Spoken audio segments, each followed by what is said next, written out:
Katunay na buhay. Hey, what's up mga katunay na buhay?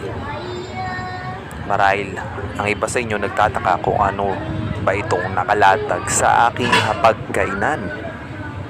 Yeah, ito ang tinatawag na kanin baw. Isang sabaw,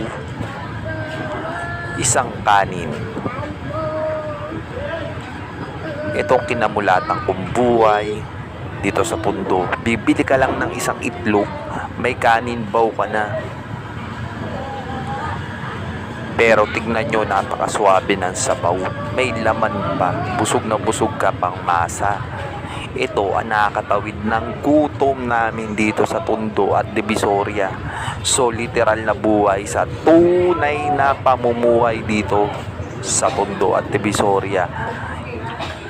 Kaya ito, pinakita ko sa inyo